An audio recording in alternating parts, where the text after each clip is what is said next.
hang on to your seat, baby, cause this one's a screamer.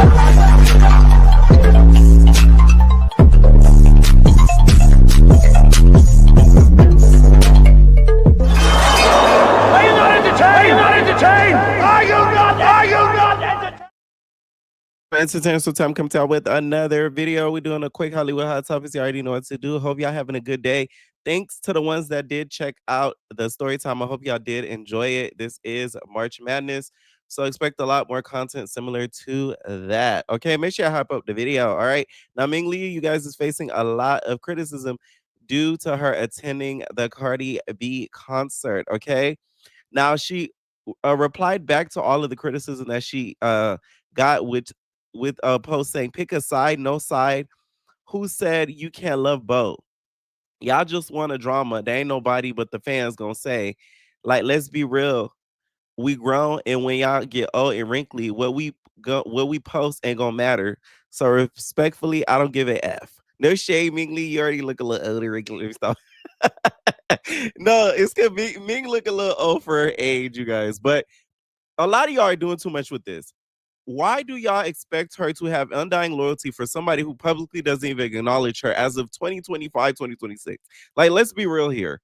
I've never seen a happy birthday post. I've never seen a shout out to my sister Ming. I love my sister Ming. None of the sorts. So if she wants to attend a concert of her op, what's the big to do? Y'all act like this girl went to her house and ate dinner with the girl.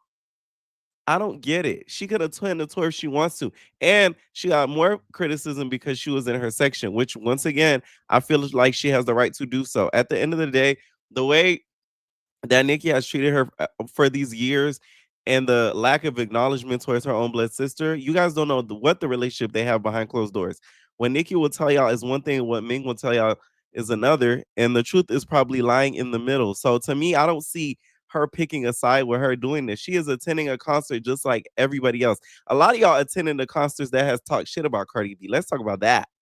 Okay, a lot of y'all have criticized her music, her outfits, the way that she is online, but are buying a ticket on Ticketmaster and on StubHub to be able to attend that damn concert. So why Ming Lee can't, and she supported her music for all these years?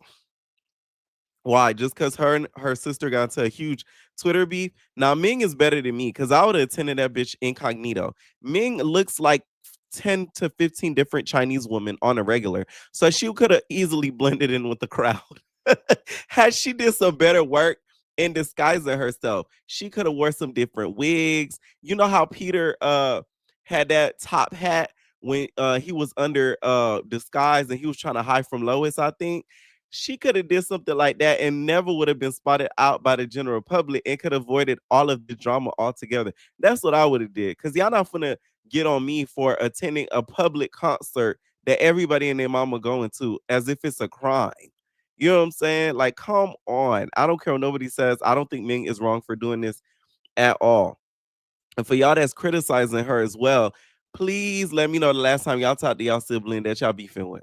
Okay, that's what I thought. Okay, she even clapped back at some of the comments, and she's been clapping back. Said, "Babe, my own sister called me a clown and a mooch, and y'all still support. Couldn't even tell y'all who her real daddy was. Please, I post what I want, and y'all choose to take it to offense for what? For a woman who wouldn't even piss in a bucket if you was thirsty. Period. Okay, I just don't get the backlash of this at all. I don't get the backlash what so freaking ever. And I really feel like had Nikki had not had that public tour with that public beef with her on Twitter, a lot of you guys still would not be saying this. I don't think the backlash would have been as hard. It's because now Cardi can use this as basically a clapback towards Nikki. I could already see it. She's gonna be like, "Oh, I had your kin in the bin in the VIP. That's a win." Okay, that y'all know her rap's not not the best. So you know that's gonna be a verse she gonna use the next time Nikki try to come at her. Now the only thing I wouldn't have done if I were Ming, thank God, is go on stage with her. Now if she went on stage with her, I'm talking about like she said, "Come to the stage, Ming. Look at Ming. Oh my God." That I wouldn't have did. I ain't gonna lie. Me, that shit like guys. That shit like guys. I wouldn't have did that. That's the one thing I wouldn't have did. Thank God she didn't do that. I was like, oh my God, there's gonna be a video of her inviting her on stage. But no, you guys, she did not even go on stage. The most she did was freaking is in the VIP section of like a center of the club. Like, come on now. Like, I don't know. I just feel like the way Nikki has been operating, for you guys to expect all this undying loyalty is just pathetic to me. It's pure pathetic, and it's unfair to Ming and who she is as a person. Now, also at the tour, she ended up bringing Megan Thee Stallion. I don't know if I could even show the clip. Oh, I'm gonna show it this way because you know the Debbie Cakes was out. All right, Megan Thee Stallion did came out on a WAP. Okay, and then she busted in Big Debbie Cakes, boop boop boop boop boop boop boop on the stage. So it's just like y'all act like she was just there for, well, no, she really was there for Cardi. Let me shut up. But no, Megan came. That's another excuse. Hey, you know what I'm saying? So not only did she attend the concert of one op, she attended the concert of two ops. Damn. You know what I'm saying? When you look at it in the grand scheme of things, it looks bad. But I'm telling you, on paper, it's not fair to criticize this girl. And I'm not even a big fan of Ming. I don't think I understand that. I feel like she has Nicki mannerisms. That's all I'm gonna say. The entertainers that know. Like, there's just certain things about her that I peep. Let's just say I don't think she's a fan of the community. You know what I'm saying? There's just certain things she said, and I'm like, what? But y'all know me. I'm gonna keep it a buckarooski. I do not feel like she did anything wrong. Okay, let me know if y'all feel like she is out of line for attending a Cardi B concert. Okay. Now, Blueface, come to the front of the stage. Actually, to the back of the stage. Also, Blueface, why were you in that Yaya remix? That was a girl remix. I was listening to it. I'm like, wait a minute. Still fucking on Jada, still fucking on Carisha, still fucking on Krishan, still fucking on Stunner. Like, Blueface, that was low-key embarrassing. I ain't gonna lie, because you literally came on a girl mix. That was like odd. And also, shall I say, his verse really freaking sucks. If you really want to talk about it, that verse was horrible. Anyways, he's facing a lot of backlash once again. And this bothers me because I don't want to hear nobody in the comments talking about, oh, it's his child. He could ask him what he wants. This should not, if you're going to ask your child this, why are you doing it on a public forum? I have said this on my channel multiple times. I feel like celebrities who constantly do things to their kids online, whether it be humiliating or making fun of them, whatever, I low-key feel like it's a form of abuse. I don't care what nobody says. Because videos like this stay on the internet forever. It doesn't go away. So I don't care what nobody says. It's low-key a form of abuse. Because you're putting something in a capsule that can never be deleted. Ever. Now, he was cutting his hair on a Twitch stream, and then he was asking Javon if he liked girls or boys. Once again, this is about the sixth time that he has asked this boy this online, on camera, on live, for millions and thousands to see. Am I? Should I be sure? I don't know.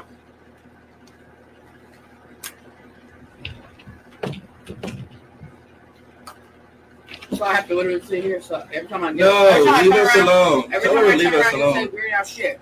What's weird about asking my son what he likes? What the hell?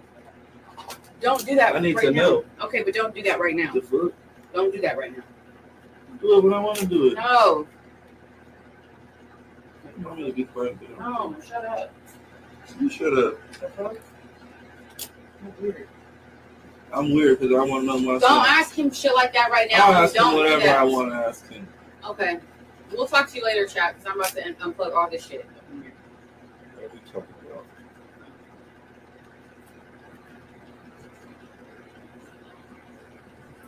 about? Shout out to Jane Alexis. Let me tell y'all, listen, she may not get a whole lot of tints from me, but when it comes to her mothering, she gets a lot of tints from me. Okay, besides the cursing of pink face, Sister Girl does a great job, because this is just inappropriate, whether you agree with it or not. Saying and asking him this online in front of everybody is crazy. And not only that, this isn't the first time that you've done it. Parents need to realize you doing this is low-key damaging a kid's brain. Because let's say if they weren't at that age into the same sex. Now they're gonna start thinking about it. So for the people that's always saying, "Oh, all the gays and all this stuff," they always pushing the narrative. You asking your kid that, it's low key putting that idea into their brain. That's what a lot of parents do not understand. Shout out to my entertainer who commented this on the page. It says always people trying to say, shout out to Marks, gays force kids to choose. Meanwhile, grown men be more worried about a child's sexuality versus being a better person in life. That's about the 5th time he asked that boy. I don't even know what gay was until adults started asking me. He needs to leave that boy alone. And this is what some of y'all don't get. Mind you, this entertainer is part of the community. But this is what y'all parents do not understand. You're pushing them into start thinking like that. Because why are you putting that into their brain? What he really should be asking is anybody touch you in places you're not comfortable in? Has anybody touched you here? Has anybody touched you there? That to me is a more of an appropriate question. Now you shouldn't be asking them that online too either, but that's another topic. But you get what I'm saying? That to me should be more of a concern. Are you being touched in certain places? That is the question you should be asking. Not are you into this and that? And it's not the first time you ask the boy that. You might ask him about the 6th time. What's he going? You think he's going to change his answer? He'd be like, "Yeah, I'm into boys." No, he's not going to tell you that. Because if you know he knows it, let's say if he was, he's not going to tell you that because he already know what you're going to say. He's going to be like, "What?" He's going to make a big deal out of it. Imagine if he had answered that, made a big deal, a spectacle out of it on stream in front of thousands of people that's watching to see. It's going to get clipped. It's going to get reposted as it has been on every single blog besides mine for the whole world to see. You know, embarrass that boy. It's sad. And to me, this is what pushes the narrative as to people thinking that Blueface is a part of the girls because you're asking certain questions like that and you say and you do weird stuff like that. Why? The boy's not even flamboyant. Like, that's what blows me. Like, if we're really gonna talk about it, right? It's one thing if you notice your kid is like flamboyant. From what we've seen of Javon, he's not even an iota of that. So why the fuck is that a part of your questioning? That's what I want to know. It's one thing, you get what I'm saying, which I don't agree with it either if you notice a kid is flamboyant. But that would make it a small percentage more plausible. But the fact that he's not and you're still asking that to me is what's even more odd. It's not like the boy's playing with Barbies or something. Like the boy's playing video games. Every time we have seen this boy online, he's playing video games. He has a headset on. He has a game system in his hand. Not that that makes you straight, but y'all get what I'm trying to say. For the ones that can actually, have a coherent mind and comprehend. Okay. Anyways, you guys, let me know what y'all think down below about that. And also, for the ones that have grown up in a Black household, have you guys been asked this on a repeated? And what has it done to your mental? Has it affected you? Me, for an example, to me, it just made me more insecure than anything because it made me question myself when I was younger. Not now, because now I really don't give a fuck because nobody's helping me pay my bills but me. Okay. The moment somebody starts giving me a dollar, that's when I start caring about how they think I'm living. If we're really going to be honest. Okay. But as your younger self, it does make you question yourself. And it does cause like a huge sense, in my opinion, of insecurity in a child. By the way, I don't say this enough, but shout out to the Ebner Entertainment team over there on all platforms. Shout out to Schmitty. Shout out to Bree. Love y'all down. It could not all be possible without you too.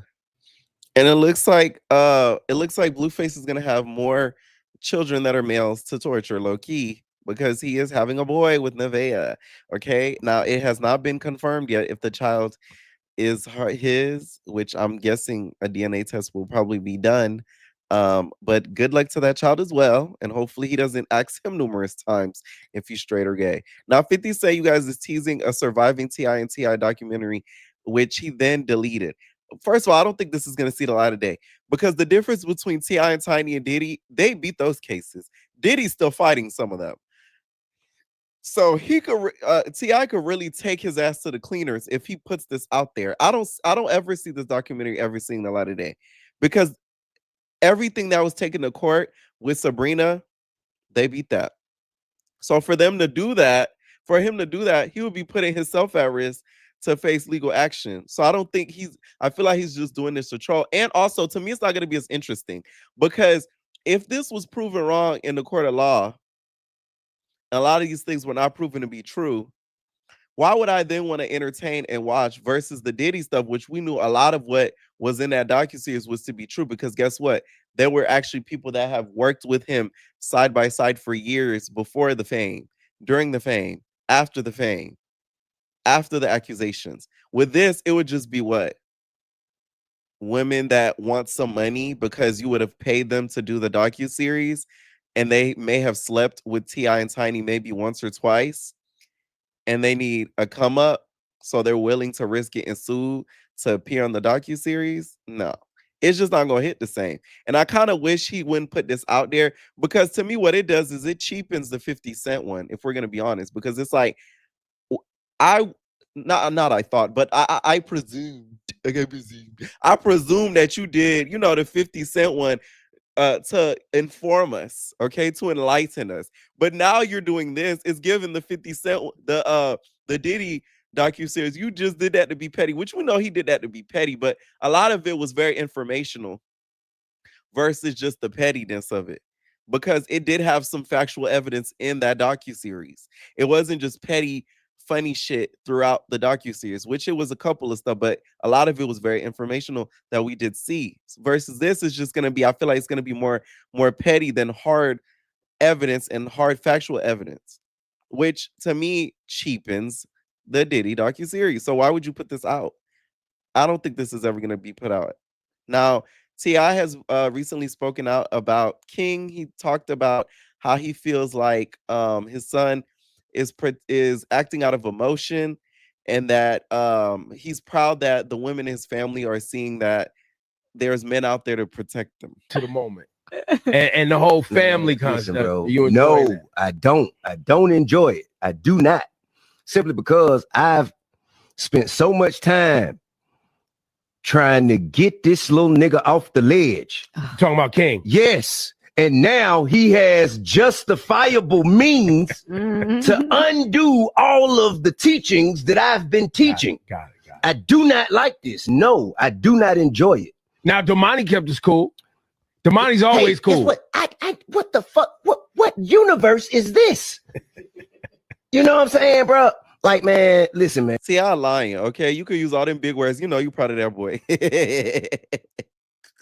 The only difference is he's not doing it as eloquently as you may have deemed him to do it in a passive way for him to have esteemed your presence as a man, okay? That's in T.I. words. That's the only difference, okay? He's not using big words. Besides that, you're proud of the nigga, and you should be, okay?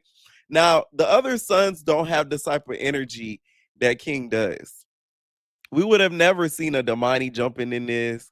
We would have never seen a Messiah jumping in this. You know what I'm saying? If y'all look at, by the way, T.I.'s sons, each of his sons are like different variations of him. King is like the gangster version. Damani is like the rap, a little bit not classy, but like the serious rapper version. Messiah, you guys, that's the one that like that throws me. Messiah is like the 70s soul version. The nigga made like soul music. You know what I'm saying? Like he made like he made that type of music, y'all. Like he that type of vibe. Like he don't even rap. You feel me? So like each of the sons are different variations of him. And then the youngest one is like the acting side of T.I. So you have the acting, the gangster side that went to jail with the guns, Damani, who's the successful rapper side, and then the 70s old side before he got, into the music. So it's like you have all the variations. The thing that's scary though about the whole T.I. and 50 Cent situation though is because like it's gonna end up in two ways: legal or criminal. And when I say criminal, I mean something gonna be criminally done. So hopefully it just goes legal because both of them niggas, they play around. So it's just like if somebody doesn't wave the white flag something's gonna end up happening that's gonna end up being very tragic. Now, Mathew Knowles, I'm gonna have to hit you with the why would you do that even before I even talk about you. Now I know you ain't doing that. I can't believe you did this. That's why I don't tell you nothing.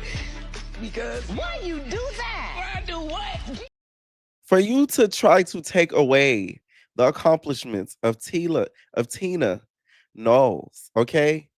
The woman really, in my opinion, behind Darion Jeans and his creation, you should be ashamed of yourself.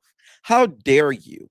Now, he recently sat down in an interview, and after the journalist basically was giving Tina her flowers, basically saying that she helped kind of make and work Destiny's Child into what they were, and all he would give her credit for was just the small bit of the imagery, and then that's it. Flowers, and said the same thing to Tina Knowles. You guys put in the work, and obviously the talent was there with your kids and your grandkids. What work did she put in? In the hair.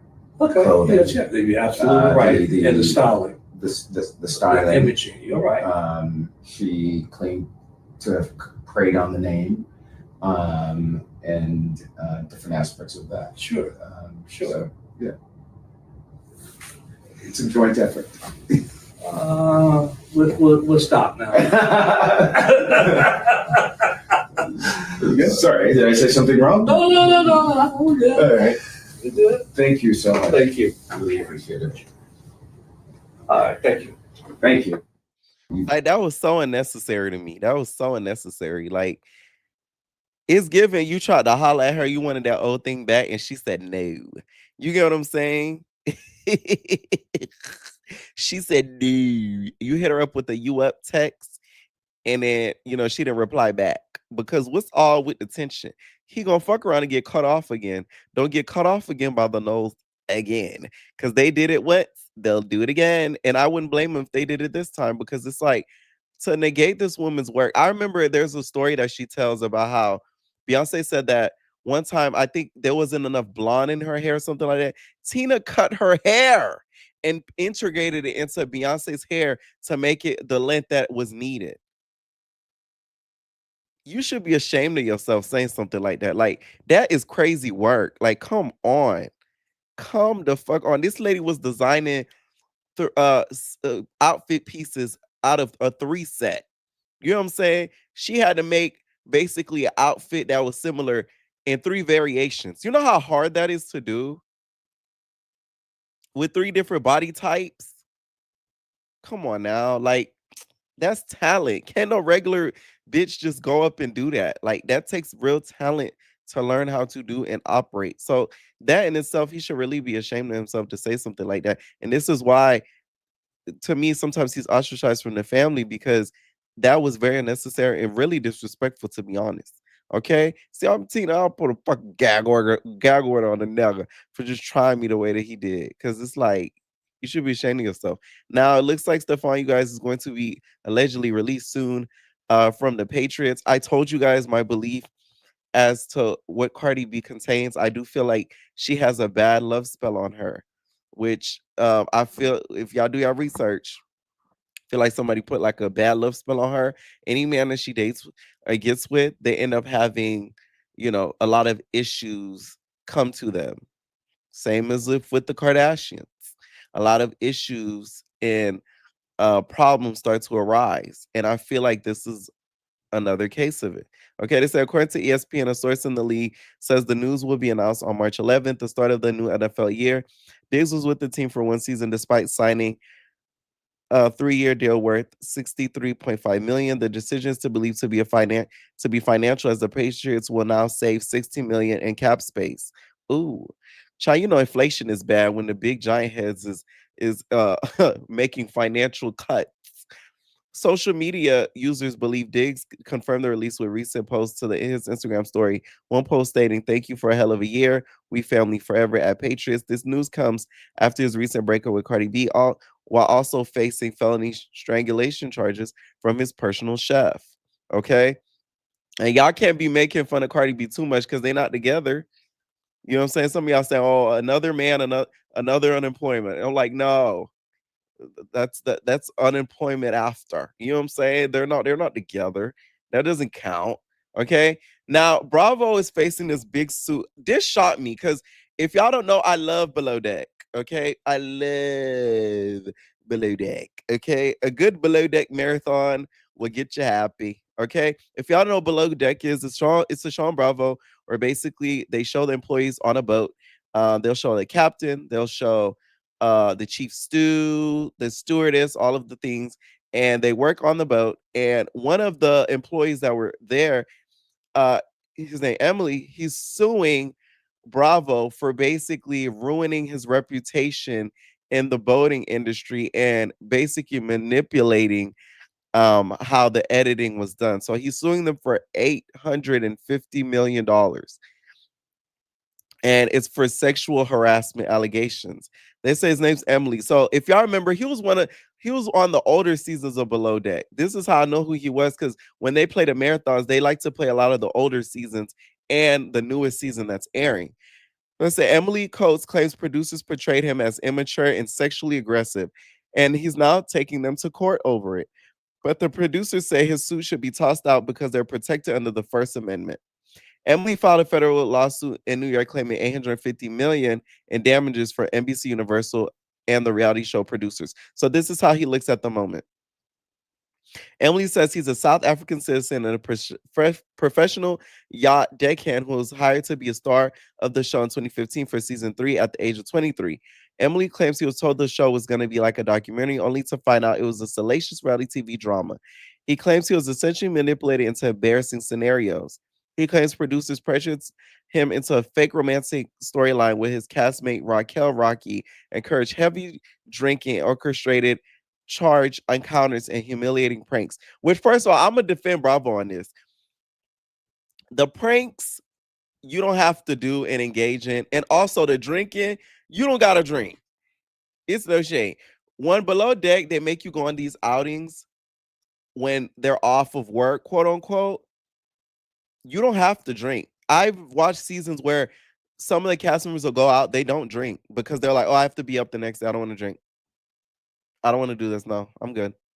And they'll purposely say it. And I think it's because they know, they trying to get some drama going. They said, in addition, Emily claims the producers edited the footage in a highly misleading manner to craft a false defamatory portrayal of him to make him more immature, incompetent, and sexually aggressive. Emily says he was blacklisted from the yachting industry after the show aired. I'm not gonna lie. If you want to have a serious career in the yachting industry, I don't think you should go on Below Deck. I remember when I was working in this finance job, I met a deckhand and he knew some of the cast members on Below Deck because a lot of their training is in Florida. So I met him and he was saying like, oh, I was like, oh, you should do the show. He was like, I would never do that show. He was like, that show is career suicide. He was like, it don't matter if you get a good edit or not. Like one little bad thing, other captains will try not to hire you because they don't want drama on their belt. So I don't think if you had a good or bad edit, it would have helped you out, sir. They say he said the show caused him to suffer a severe psychological trauma from the betrayal and public humiliation, claiming he was diagnosed with PTSD, anxiety, and depression directly linked to the show's experience. The producers scoffed at the lawsuits. So they looked at the paper. Please. They said most of the claims were brought past the statute of limitations. Now, that to me is what is the most shocking because that season was so long ago. So long ago. So for him to have tried to sue now, I wonder why now and not then. They also argue that they have the First Amendment right to shape and convey their creative works through casting, editing. They can't use the courts to restrict their ability to do so. I just feel like any reality show that you're going on that involves what you do for work directly is very risky. Meaning like Housewives, for example. Like y'all saw what happened to Angel when it came to that whole excursion thing. Now her business is looking bad because she couldn't even host the cash trip. You see what I'm saying? So it's like any show that directly involves your job can really fuck you over. I'm not gonna lie. Anyways, y'all, let me know what y'all think down below about this video. Are y'all mad at Ming, or is Ming just doing what Ming is doing, which is just hanging out and going to a concert, or is she wrong? Should she pick a side? Let me know what y'all think down below, and we're our babies.